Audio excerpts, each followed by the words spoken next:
The Community Solution is an organization exploring the peak oil crisis. Its focus is on local community-based solutions that reflect the values of cooperation, conservation, and curtailment.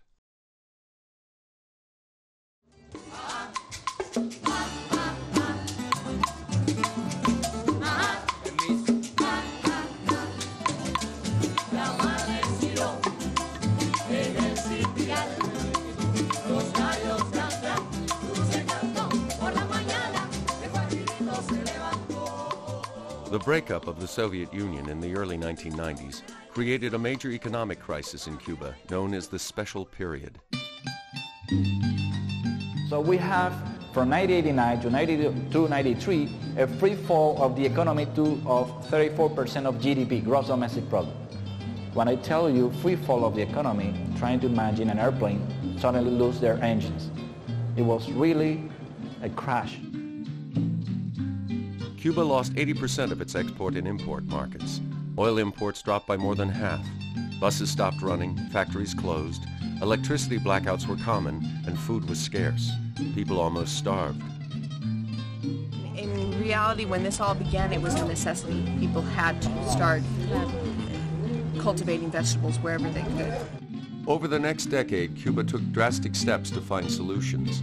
It is the first country to face the crisis that we will all face, the peak oil crisis.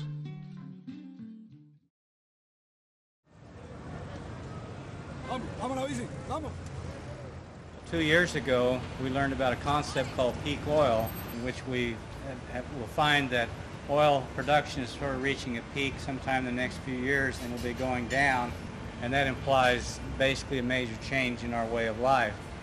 And what we've discovered is that Cuba, because their own artificial peak oil was imposed on them when the Soviet Union collapsed, is actually a model for what's going to take place in the rest of the world. So we wanted to see if we can capture what is it in the Cuban people and the Cuban culture that will allow to go through this very difficult time without competing over scarce resources.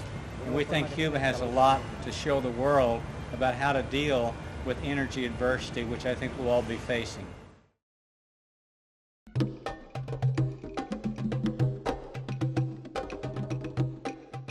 In 1949, oil geologist Dr. M. King Hubbert developed the theory of oil depletion, making the prediction that the fossil fuel era would be very short.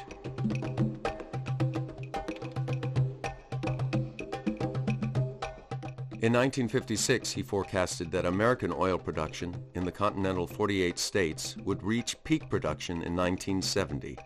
Production did peak that year, as he predicted. In 1974, Hubbert testified to a Senate subcommittee warning of the dangers of declining fossil fuels in an exponential growth culture. The U.S. oil peak in 1970, combined with a crisis in the Middle East, led to severe oil shortages and an economic crisis in the country.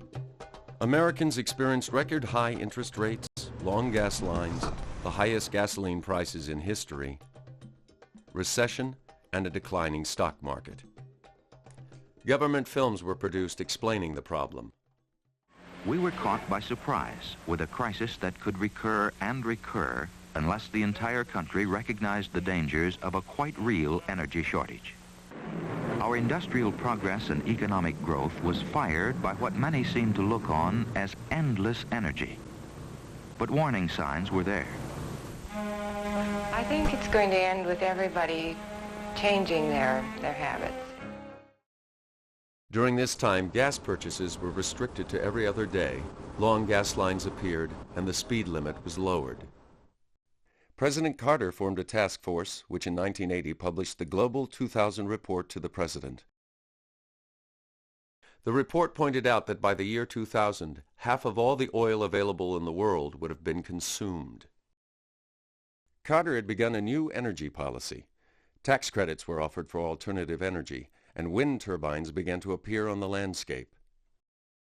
But then Alaska's Prudhoe Bay and the oiled fields of the North Sea came online. The oil crisis eased and prices dropped.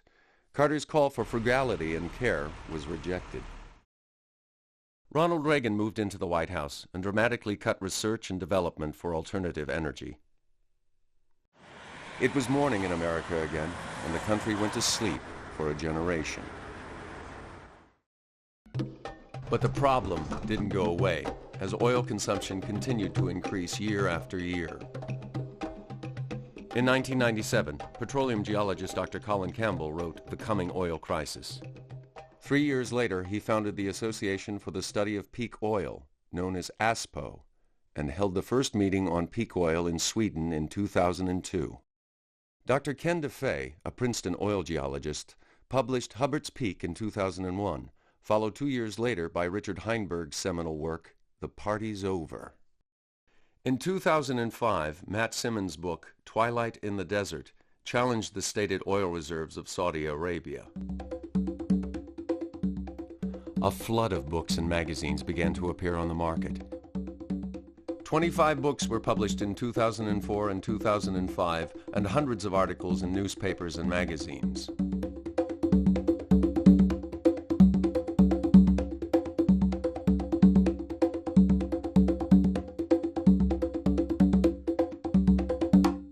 The long sleep of the 80s and 90s is coming to an end, and with no more preparation than in 1970, global peak oil is arriving. Peak oil is the point in time when oil production reaches its maximum. And that doesn't mean that we're running out. What it means is that we're going to have a continuous decline in production from that point. Peak oil occurs when a reservoir is about half empty. Reservoir pressure drops to the halfway point, and so less and less oil will be extracted each year. World oil production grew slowly until the 1950s, then accelerated until the late 1970s, dipped for a few years because of the Mideast crisis, and then began increasing again. In a few years, we'll hit the ultimate peak when half the world's oil will be gone. Oil production will begin to decline. At the same time, world oil demand will continue to grow, and world population is increasing along with it. What peaks is not total oil, it's the easy oil to produce. What's left is the less desirable oil that you couldn't get out in the first place very fast. It takes more energy to produce, and a far smaller quantity comes from each well. Oil is finite, natural gas is finite, coal, uranium, all these are finite fuels. So there's going to be a peak for all of these, and peak oil is just the beginning. The effect on our culture could be extreme. Our economy and our way of life are based on consuming oil and other fossil fuels. Each person in the U.S. consumes the yearly per capita equivalent of 10 barrels of oil for food, 9 barrels of oil for automobiles, and 7 barrels of oil for their homes. The major use of fossil fuels is for food production. What peak oil means is essentially a limited supply. World oil discovery peaked in the mid-1960s and has been declining ever since. Right now, we're consuming about 5 barrels of oil for every one that we discover. That is an unsustainable amount and can't be continued much longer. But at the same time, we have increasing demand throughout the world, especially in developing countries like China. Now, in 1993, China had 733,000 cars on the road, and by the start of 2004, they had 6 million cars. By the end of 2004, they had 8 million cars. They've convinced people that it's nice to drive. Well, the whole vision for these developing countries is that they're going to be like America someday, and that the people are going to be able to consume the way that Americans have consumed. But that's not going to be able to happen. And that's not even possible for America. Americans won't be able to consume like Americans today. Peak oil is unprecedented. We've never become dependent on fossil fuels before in human history, and we've never experienced a peak in fossil fuel production. So we're flying blind as a global community. And so we need examples. We need some sort of laboratory experiment where we can run this and see, what's the best way to do it, what's not so good, and so on. And Cuba provides us with that because Cuba has already undergone a kind of energy famine.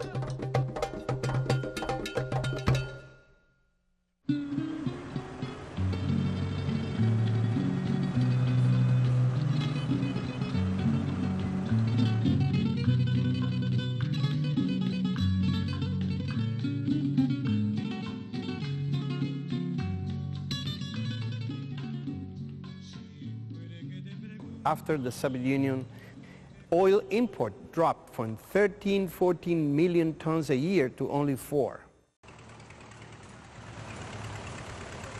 Cuba in the 80s have 90,000 Russian tractors, factories of pesticides, of chemical fertilizers we received from the Soviet Union. In 1990, everything changed. There was nothing. When the deep economic crisis began in the early 1990s, it was a change in our lifestyle. We all of a sudden saw abruptly, in a matter of weeks' time, a huge change. We saw symptoms of malnutrition in children under 5 years of age. We saw pregnant women with anemia. We had underweight babies at birth. The impact on food scarcity was disastrous. The average Cuban lost 20 pounds by 1994. We were desperate for everything. We don't care about first world quality standards on any commodity. We just need food. It doesn't matter what you bring, we will buy it. Without imported fuel oil, it was impossible for Cuba to generate the electricity it needed, resulting in blackouts throughout the country. Well, we had, at that time, power cuts that lasted for many, many hours, maybe up to 14, 16 hours a day. And this, in a climate such as ours, is very difficult because you do need the fridge so the food won't spoil. You had to cook on a daily basis what you had to eat at that moment because you just couldn't put things away. And it was a very difficult moment. Power cuts were particularly hard in Cuba's large housing complexes. In a tropical climate, with its heat and humidity, it was difficult to be without the use of air conditioners and fans. Without elevators, people used the stairs. Water was carried up or hauled up the outside of the building using a pulley and rope. When taking a bus, people had to wait 3 to 4 hours. When the bus arrived at work, often there was no power. Even if there was power, sometimes there were no spare parts or raw materials. So even if they got to work and had electricity, there was nothing to do. After work, they'd have to wait another 3 to 4 hours for a bus, and often when the bus arrived, it was full and they'd have to wait for another one. The government imported 1.2 million bicycles from China and manufactured 500,000 more. We had to then learn how to use bicycles, and bicycles was distributed all around the country to try to get to our workplaces. Doctors went to the hospitals, on bikes, without any culture of using bikes.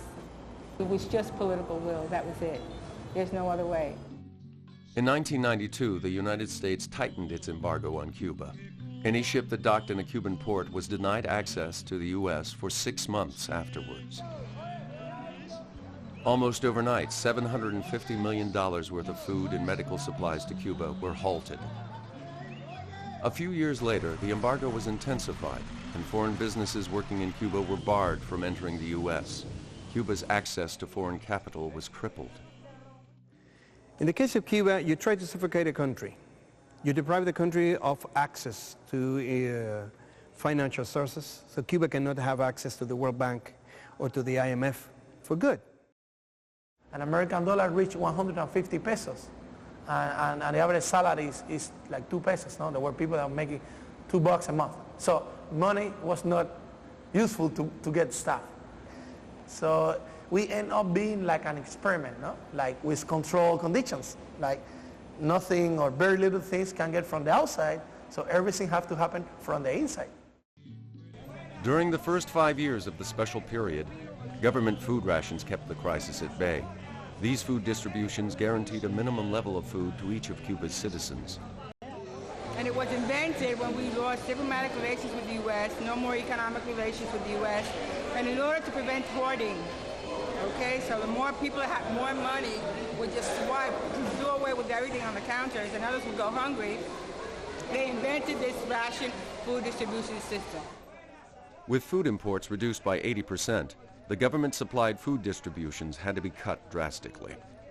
You have the official state market through subsidies, ration card, which has been shrink to perhaps 1/5 of consumption, from almost 100%. Now, let's go to this board because I want to show you so you can understand. This is on a monthly basis.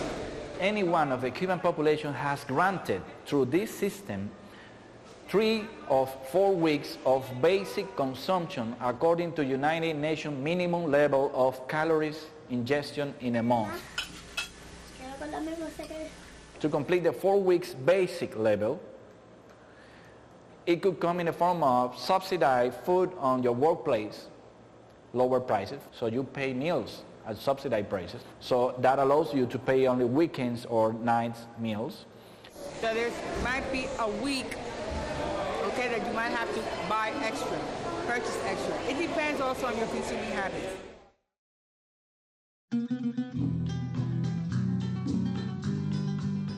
Every aspect of Cuban life was affected by the special period, but no change was as far-reaching as agriculture.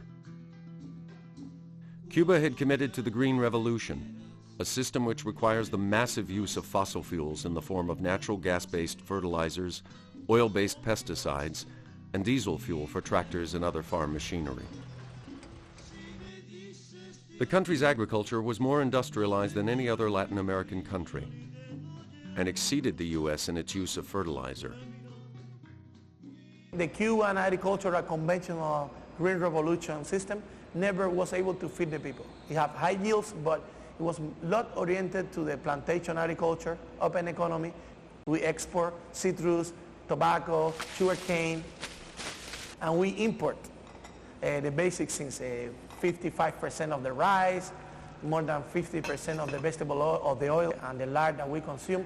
So the system, even in the good times, how people here remember, never fulfill the basic needs. Cuba's agriculture began to falter as one problem after another halted production. Fuel and parts for tractors were almost impossible to find. Seeds, tools, animal feed, and vaccines were scarce. Esto trajo como consecuencia que el de estar aquí era prácticamente una agricultura de supervivencia. Y los insumos que había de químicos ya no existían. Por ello que se dejó de la harina de trigo, los fertilizantes, los granos, el aceite. Fue un golpe muy fuerte. Y muchas personas pensaban que el proceso podía colapsar en 3 meses o 6 meses. Y realmente fue una etapa muy difícil para readaptar la economía a las nuevas condiciones. The lack of fuel drove us to have a very big shortage of food. So people, they end up squatting places in the city and growing food there without knowing how, because there were engineers, there were doctors, there was not farmers. A drastic effort to convert every piece of arable land to organic agriculture was begun. During the special period, Cuba was able to help prevent famine through an urban agricultural movement. Every vacant lot in the city was turned into orchard. At first, urban gardening was an ad hoc local survival response to the crisis. They needed food, they didn't know how, and they just did it, trial and error. And there was a space, they have a problem with garbage, dumping, rats, so they fixed all of those problems, get rid of the garbage and start growing things there. Another thing during the special period was this identification of idle plots of land, right, that were cleaned up by the community and turned into agricultural gardens, urban agricultural gardens. Hearing of the crisis, Australian permaculture experts came to Cuba to assist in developing new ways to garden and raise food. So in October of 1993, the first 2 Australians came. And so we started to design the rooftop garden in that place. And after that, we got this small project. For us, it was a lot of money, $26,000 American dollars. And we started to do a train-the-trainer course. They're one of the largest capacity centers for permaculture in Havana, and they themselves have trained over 400 people. Not only have, through these workshops and courses, has the community learned about permaculture, but they here in the center have learned a lot about the community. For example, if someone comes here and they have a health problem, they do whatever they can to help with that, but also they serve as kind of a reference point. They will go and look for the specialist and bring them here, so it's a mutual relationship. The people cooperating with and caring about each other are the main factors that we need to encourage. We can all plant fruit trees, we can all have water catchment devices on our roofs. It's not the technology, it's the human relationships. The neighbors are starting to see the possibilities of what they can do in their spaces, and they're starting to create natural gardens on their roofs and also in their patios. Cubans, who formerly lived on the equivalent of just $2 a month, found new ways to supplement their income. These grapevines have a lot of uses. It provides shade, so you have a little patio area. You also can make wine out of the grapes, and it's very good for the family economy, because if you do it well, you can get about 10 pesos for a bottle of wine. Cubans' view of agriculture has changed dramatically. Farmers are now among the highest paid workers, and people from all fields are attracted to the profession. I'm a musician, mechanic, I'm a mechanics, automobile mechanics, diseñador de equipo electrónico, designer of the electronics, and nothing of this I am doing. No, only this. Only animals. Just animals and these plants. So he's an urban farmer on top of his house. The farmers in Cuba are not the poorest people in the society. On the contrary, they have food, so they don't have to spend their money on food, and they sell food, so they make good living. No? So it is important to take that in account. That is another way to dignify the people that grow food. With a very low cost, we were producing food, and now we have more than 1,000 kiosks allocated in the city that provide you with fresh fruits and vegetables produced in the neighborhood.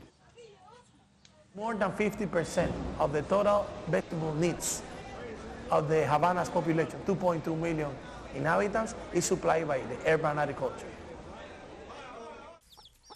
In small cities and towns, urban gardens are even more productive, providing 80 to 100% of the fruits and vegetables they need. Urban agriculture supplies food locally, eliminating much of the need for transporting food over long distances. The country has 169 municipalities. So 5 kilometers around the municipal towns also are considered urban agriculture. So it's a national system that is employing more than 140,000 people, actually. It's creating jobs. It's a growing sector of the economy, and it is very important. And we're very proud to say that.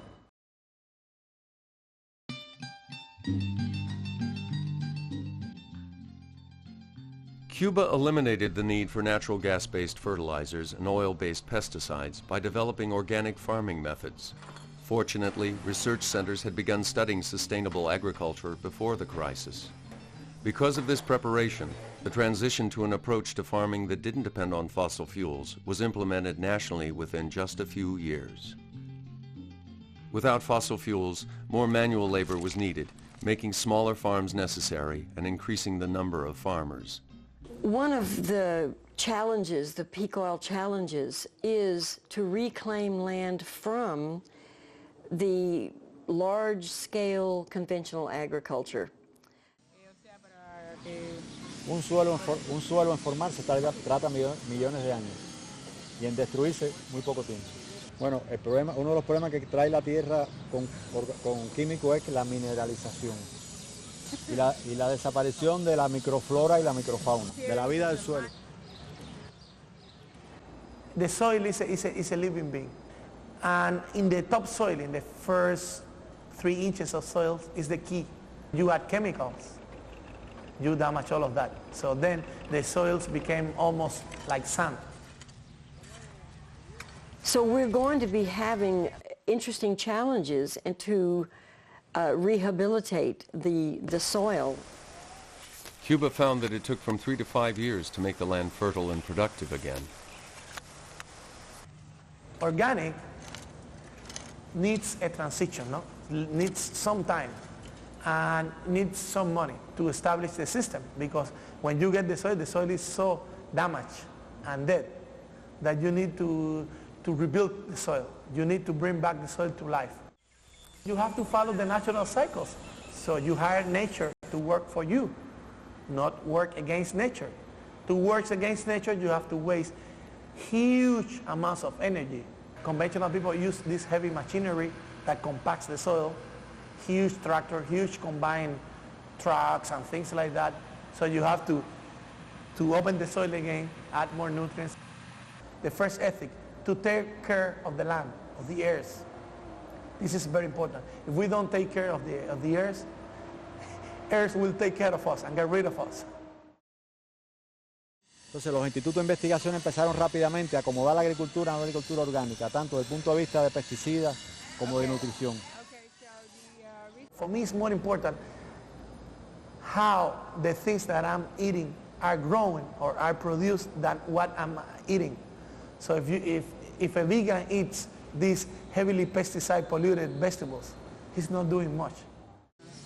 El hecho de empezar a utilizar materia orgánica empiezan a aparecer microorganismos y paulatinamente se va aumentando de acuerdo a los niveles de, por supuesto, sistemáticamente, porque si lo dejas de hacer vuelve a lo mismo, ¿no? Cuba's new agriculture uses a variety of soil-enhancing alternatives to rebuild and maintain the soil.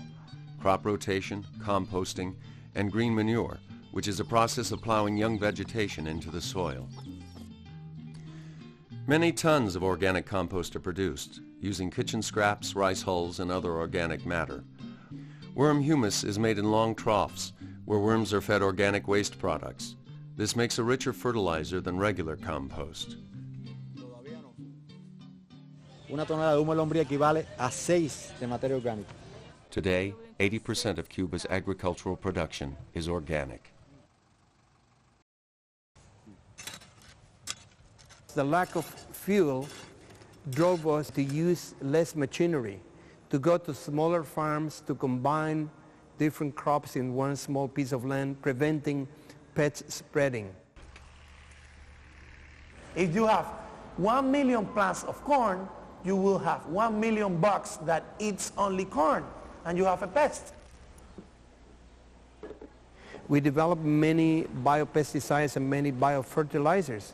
Today we are even exporting to Central American countries and other Latin American countries. We are exporting biopesticides and biofertilizers. Remember, Cuba has one advantage. If the population of Cuba is 2% of the population in Latin America, Cuba has 11% of all the scientists in Latin America. It's difficult to grow certain crops in Cuba's heat, so farmers use a variety of mesh covers to cut the sun's rays. We can extend the season and just using something as simple as putting a fabric, a porous fabric over a simple structure that you can remove when a hurricane is coming and you can build again.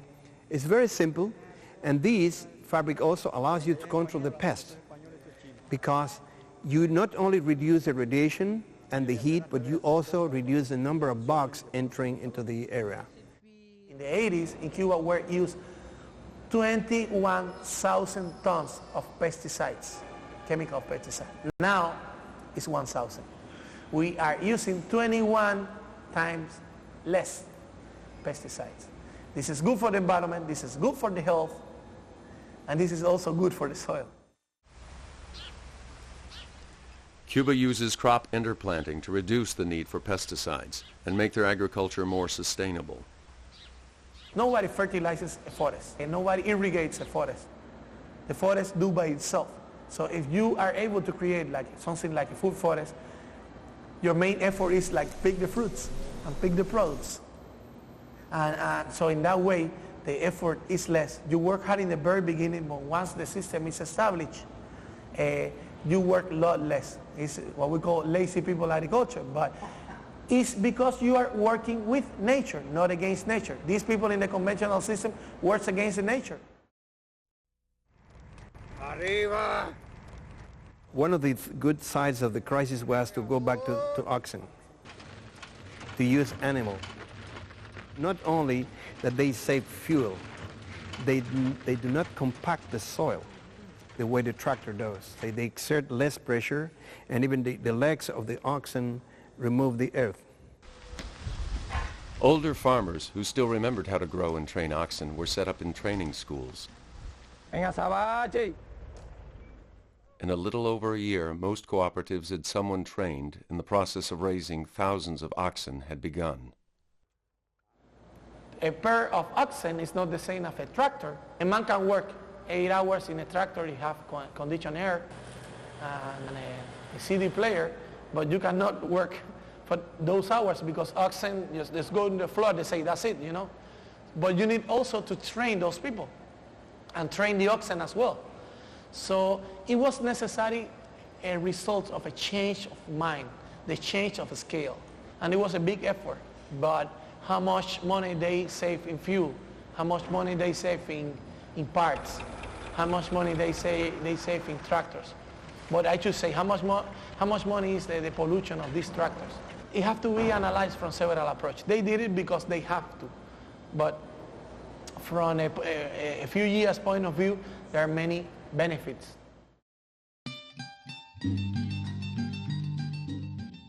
To increase food production, the government worked with farmers to find local solutions. The result was smaller farms and cooperatives with a high degree of privatization and autonomy. 40% of the large state farms were divided into privately owned cooperatives. Tens of thousands of acres of land were leased rent-free to small farmers. Decision-making was localized with fewer state regulations. 2 requirements. You grow things there. If you don't grow things there, we take you the place away from you and give it to somebody else. And second, that the land is delivered to you in usufruct. Usufruct is an old Roman word that means that you can use the land without paying taxes or without paying for it.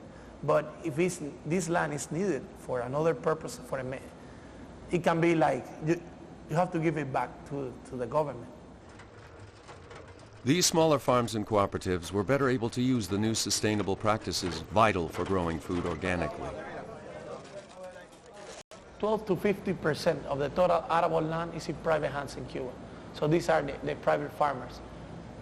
They are by far the highest production per acre and per person. In second places, it's like co-ops, cooperative. They are the second. And third is like huge government states. These new private farms and co-ops also began to function in new ways. But we have credit and services co-ops. What does that mean? You don't want to join your lands with me? We don't. So we are together in the co-op for credits, to buy the seeds together, to hire the machinery, for this stuff. But we don't have to join their land. So it's a way of decentralized but centralized at the same time. Thousands of families moved to rural land. With land rights guaranteed, a sense of ownership led to greater productivity. Private farmers' markets and new export markets led to greater production. The communities have changed. It's a local economy. People were exchanging. Many of these gardens, they supply for free food to elder people's circles, daycare centers, schools, working centers, pregnant women. And they do it for free. And they don't do it because it's compulsory. They do it because they want it. They want to do their little part to the society. But in other places, people don't know their neighbors. They don't know their names. They don't say hello to each other. Here, no, the neighbor knocks the door and say, I need some salt, I need some sugar, whatever. I brought you an avocado. No? And recover this sense of neighbor. For me, it's not going backwards.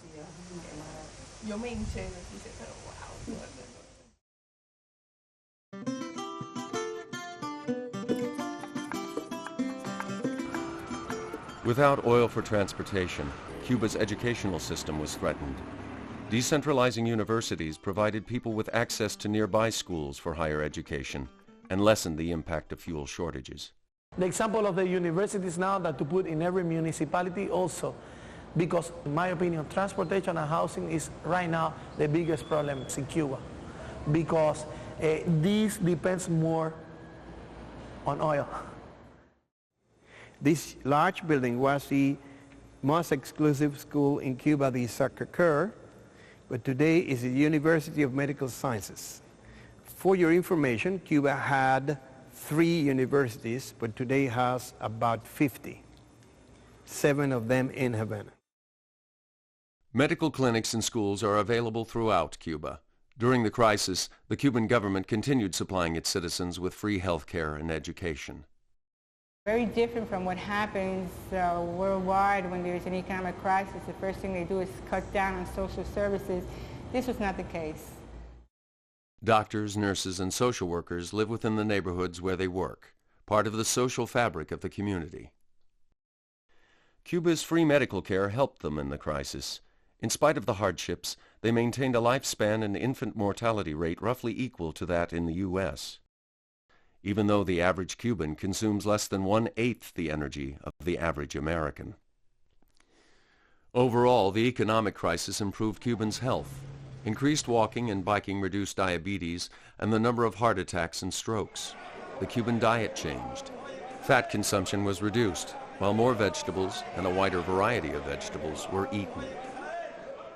Before, Cubans didn't eat that much vegetables because they eat more tubers, for example, cassava, taro, potato, but rice and beans and pork meat was the basic diet, no? The national food or whatever. And they say that the rest of the things, with the exception of maybe tomato and lettuce and a little bit of cabbage, were weeds. So at some point, necessity teach them. And now they demand it. They look for it. Cuba actually trains more doctors than they need and sends them to developing countries around the world. They also exchange doctors and medical expertise with Venezuela in return for oil.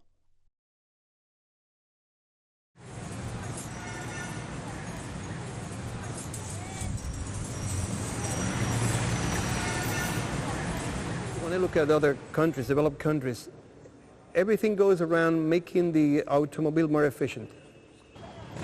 How much energy do you need to produce a car? You have to spend energy on producing a car, and later you have to find the fuel to make the car move. So think about reducing the number of cars. During the worst of the crisis, there was very little fuel for cars. The freeway and country roads were almost empty. Cuba needed to develop a mass transit system overnight. With few resources, they had to be innovative. Old trucks were made into buses with canopies to keep off the rain and steps welded on the back. Another solution was the camel, a trailer pulled by a semi-tractor that can carry up to 300 people. In Havana and other provinces, carpooling and hitchhiking are common. Government cars are required to pick up anyone who needs a ride.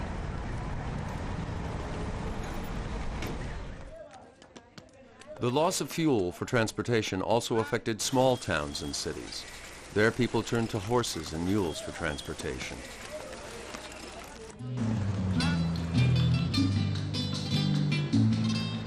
During the first years of the special period, bicycles were a necessity. This was not easy for Cubans who had been used to cars and buses. It requires more consciousness and more awareness about the use of the bicycle, that the bicycle is not something that we have to use because we don't have fuel or we don't have buses in the city. The question is that the bicycle never contaminates, it's more healthy, and for short distances, it's very practical. But if you have to move 20 kilometers a day back and forth, 40 kilometers a day in a Chinese bicycle, no gears, old steel, after 5 years, you hate it. And that was what happened in Cuba.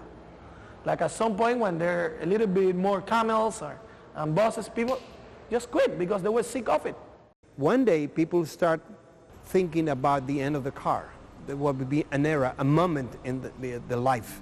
So one day the car appeared and one day the car will disappear. The car will be something that we will remember as a moment in the development of the mankind.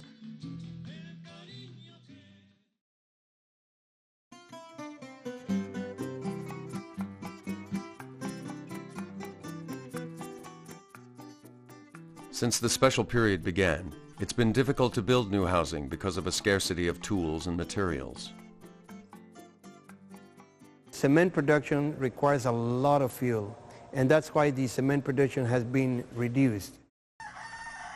Everyone in Cuba has a place to live, and 85% of the people own their own home. But most houses are small and simple with few amenities. In the countryside, that means a small house with a living room, kitchen, and 2 or 3 bedrooms. Rural housing has the advantage of more open space, where people can grow vegetables and fruit and raise livestock.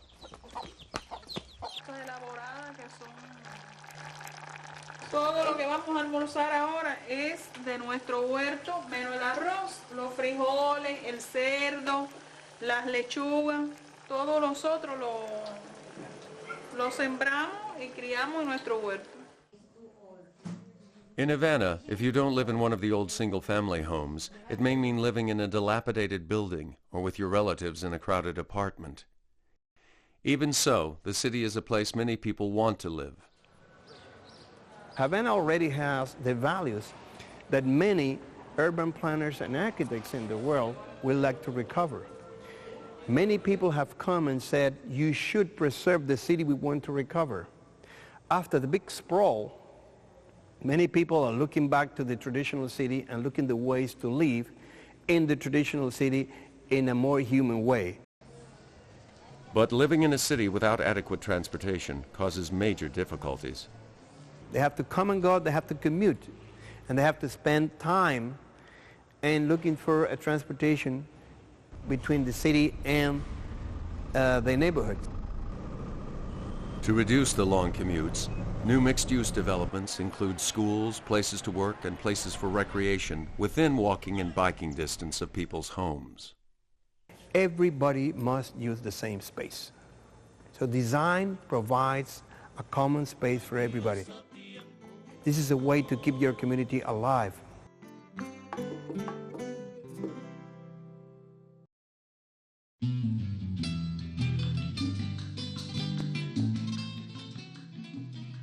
At the start of the special period, 95% of Cubans were connected to the national electric grid. The other 5% lived in remote areas. Photovoltaic and wind energy are too expensive to meet much of Cuba's energy needs. But for areas not connected to the grid, small-scale wind and hydro systems, as well as solar panels, are used. Priority is given to schools and clinics. Recently, more than 2,000 rural schools were supplied with solar panels to have electricity. It was less costly to give them the solar panels rather than to connect them to the grid. In Los Tumbos, solar panels power the school, clinic, community center, even people's homes. They have the panels up on the roof, and they're recharging the light battery right now with compact fluorescence. They can put this radio on, and this is another panel that's her son's, who lives right there. Small solutions have been developed throughout Cuba, such as using the sun to preheat water. People in Cuba used to shower with heat water. So they use traditional oil or energy, whatever they have, to heat water. So if we can have solar heaters, it's better. But when you obtain the water from the solar heater, it is 60 degrees. You can save the half of the fuel you use to heat the water to boil. Before the crisis, Cuba relied on imported fuel oil to generate electricity. Without this, they had to modify their power plants to burn their poor-quality domestic crude oil. Our crude oil is very a bad thing for environment, but we had no choice. It's a matter of live or die. They also began using crop waste to generate electricity. Sugar mills have been turned into power plants because you mill the sugar and then you have the bagasse. You burn the fibers, you produce heat, and then you produce electricity. So you can turn a sugar mill during the season or after the season into an additional power plant. And right now in Cuba, during the time of harvest, which is about 3 or 4 months during the year, 30% of the energy that's generated in Cuba comes from the renewable source of biomass. So this is what we call the energetic sovereignty. We do not depend on all imports to produce electricity.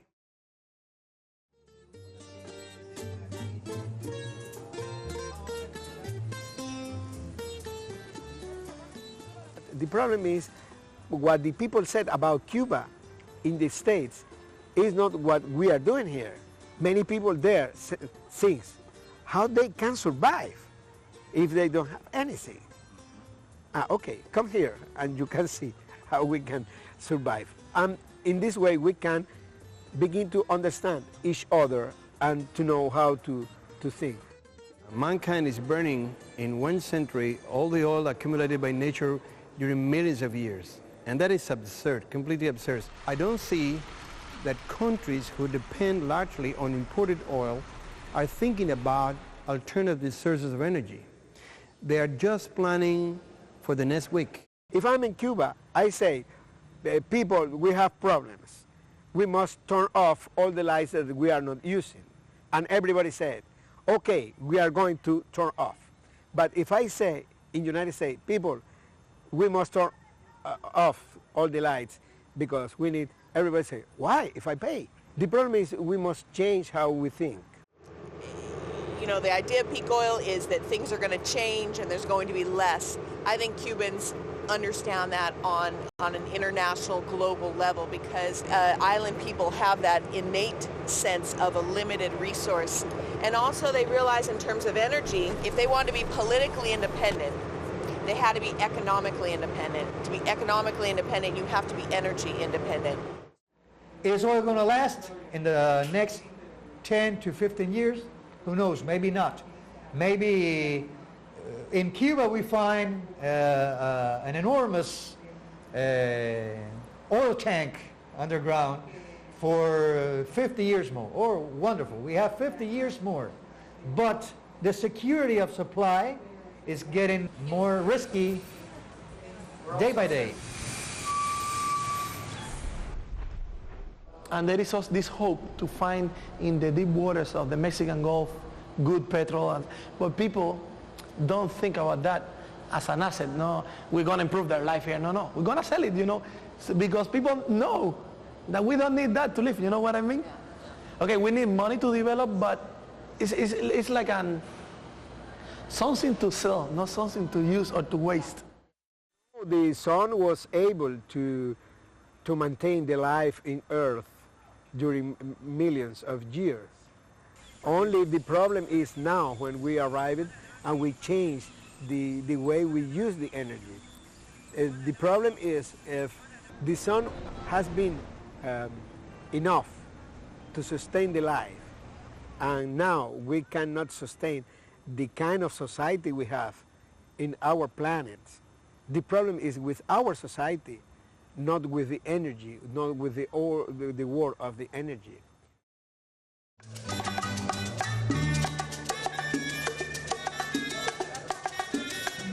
Quisiera darte, mi niña, un viaje a la luna, que todo aquello que anhelas pudiera ser. So there are infinite small solutions. You fix one little problem here, one little problem there, and life is better. You think globally, you act locally. This is very important because otherwise you give the impression of people that this is United Nations, presidents, scientists, and they don't have to do anything, that they will fix the problem. But people have to start from scratch and start to do small things, baby steps. Crises or changes or problems can trigger many of these things, that these are sustainable, alternative, whatever it's called, but it's basically adapting. We are adapting to changes, and that's the success of the human beings.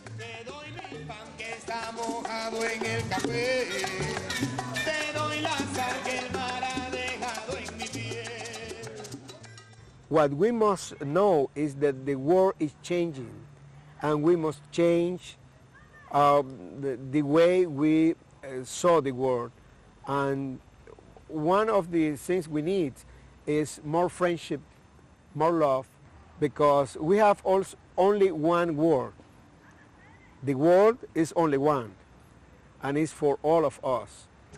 Te doy mi pan, te doy mi paz, te doy mi Dios, te doy mi sal.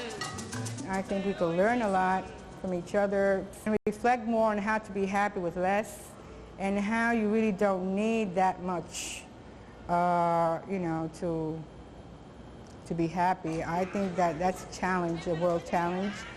Cuba has modest experience that, you know, maybe some other people could learn from. And I think it will be a time for sharing, a time for cooperation, and a time for more solidarity and for working together. I think maybe we'll have a better world. La, la, la, la, la.